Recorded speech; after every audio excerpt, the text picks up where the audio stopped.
dans toutes les expériences que j'ai faites, moi, de communication, les gens viennent parfois avec un diagnostic, une sorte d'autodiagnostic, et la première chose que je fais, c'est de leur demander comment êtes-vous arrivé à cette conclusion. Et puis là, je leur donne mon point de vue qui consiste à dire je pense que vous avez raison pour telle et telle raison, ou je pense que vous n'avez pas pensé à tout parce que vous ne connaissez pas. Et ce que vous m'évoquez, ça peut évoquer d'autres choses. Et peut-être que ce n'est pas utile de vous focaliser, parce que souvent, ce qu'ils amènent comme diagnostic, la plupart des gens ne sont pas hypocondriaques, la plupart des gens ne sont pas obsessionnels.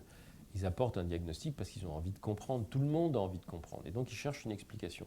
Mais si vous leur fournissez une explication qui est une explication d'abord plus rassurante, parce que souvent c'est le cas, ils pensent au pire, ils ne pensent pas au plus simple, plus rassurante, comment dirais-je, tout à fait valable dans les termes qui sont les leurs, c'est-à-dire sans leur balancer du jargon, etc., la plupart des gens, ils sont d'accord. Ils sont d'accord et ils sont contents. Ils veulent être rassurés. L'exemple le plus simple, c'est le type qui m'appelle à 11 h du soir, quand je faisais des visites à domicile. Il m'appelle à 11 h du soir parce qu'il a mal sur le côté, là. Puis il fume 3 paquets par jour. Et puis sa femme s'inquiète parce qu'il fume 3 paquets par jour. Puis vous arrivez et puis vous tombez sur un type qui a 30-35 ans. Il y a peu de chances pour que ce soit un infarctus à son âge. Et puis surtout pas si ça fait mal là. Parce qu'en plus, quand vous appuyez, il saute en l'air. Alors vous lui dites, c'est une douleur intercostale. Sauf qu'il ne sait pas que c'est une douleur intercostale. Mais vous, quand vous appuyez dessus, et vous lui dites, une crise d'infarctus, ça ne vous ferait pas ça. Alors vous êtes angoissé, vous fumez 3 paquets par jour, il y a de l'angoisse de votre épouse en plus, mais très probablement, vous ne faites pas d'infarctus. Ah bon, donc, attention, l'angoisse. On peut le faire aussi par Internet, parce qu'il y a plein de symptômes comme ça qui angoissent, qui sont pointus, qui sont des symptômes qui évoquent quelque chose au patient. Puis quand vous l'interrogez pour lui demander, oui, mais est-ce que vous avez ça, et qu'il vous répond, je dis, alors, ce symptôme isolé, il a très peu de chances de se rapporter à la maladie que vous redoutez, parce qu'il faudrait qu'il y ait un faisceau de choses. Le travail du soignant qui écrit et qui répond aux questions par Internet, c'est aussi un travail d'éducation dans le sens où on dit vous vous focalisez sur des choses toutes petites, alors que faire un diagnostic, ça demande un faisceau d'éléments beaucoup plus vaste. Ou encore, les gens vous disent j'ai tel résultat à ma prise de sang. Moi, je réponds souvent vous savez, je soigne pas des prises de sang, je soigne des gens. Comment vous vous sentez moi, je me sens très bien. Je dis, voilà.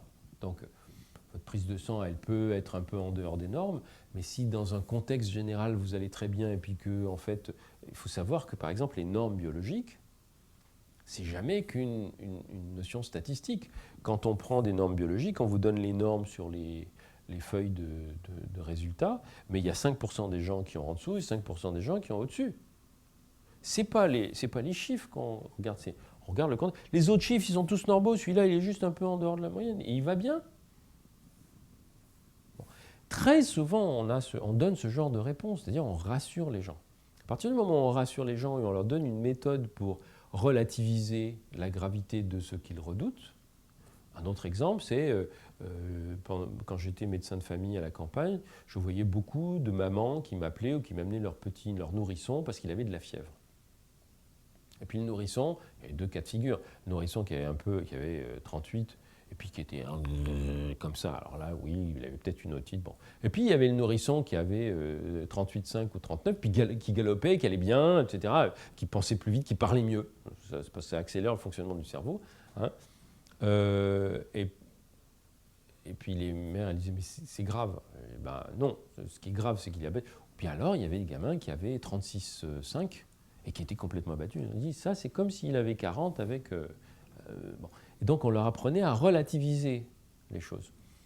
On leur disait, voilà, puis vous allez lui donner un bain, vous allez lui donner de quoi faire baisser sa température avec un peu d'eau ou de la glace aussi. Il préfère la glace, vous donnez de la glace, de la crème glacée. Bon, je peux.